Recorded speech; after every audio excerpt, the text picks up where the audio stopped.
The statements we're about to show you are from the Holy Quran, and is said to be the official, unchanged, pure word of God, revealed over 1400 years ago. Claiming to be the word of God is a heavy statement, and without proof, or if a single contradiction is found within the book, the apparent word of God will be proven false. So without further ado, let's put the book to the test. In the 23rd chapter, titled The Believers, from the 12th to the 14th verses, God is said to give a detailed description of how the human being is formed. It begins by saying, "We then placed him as a sperm drop in a place of settlement, firmly fixed. Then we made the drop into a alaqa." We will translate this word very soon.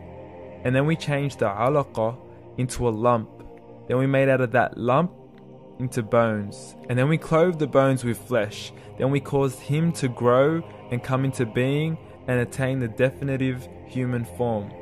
In the 21st century, we can now safely say that this verse is clearly describing the process of human development in correct chronological order. However, what we should be paying attention to in particular is the second stage, referring to the development of the embryo. The specific word used to describe the embryo in this verse is the word alaqa. The word alaqa, when translated into English, can mean three separate things. Firstly, a blood clot, or to be suspended, that is to be hanging or clinging to something, or thirdly and finally, a leech. Now, all three definitions don't come anywhere near what we perceive to be the human embryo. So, why are these words used, and what significance do they share with the human embryo? Can the embryo be described as a blood clot? Well, what do you think?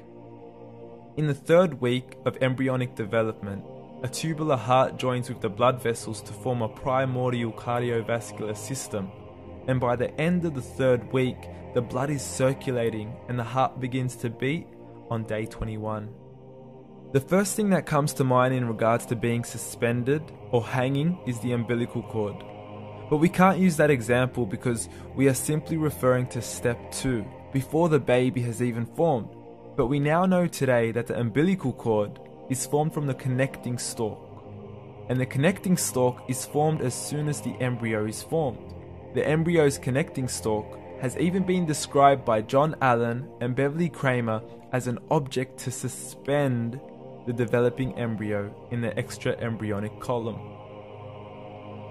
So an embryo is suspended and does have a strong resemblance with a blood clot.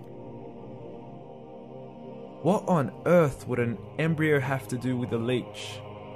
Figure A shows the structure of an embryo at 25 days. Figure B shows a leech. Now please note once again that the embryo in this stage is no greater than the size of a kernel of wheat. This is an X-ray of the embryo at 22 days. This is the internal structure of a leech.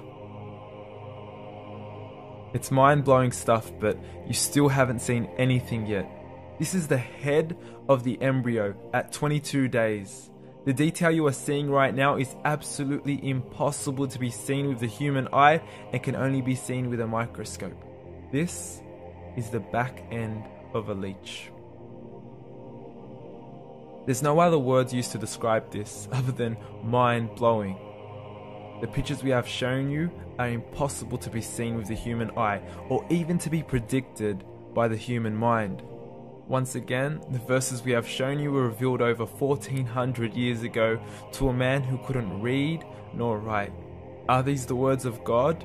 Descriptions of the human embryo in the Quran cannot be based on scientific knowledge in the 7th century. The only reasonable conclusion is that these descriptions were revealed to Muhammad from God, from God, from God, from God, from God.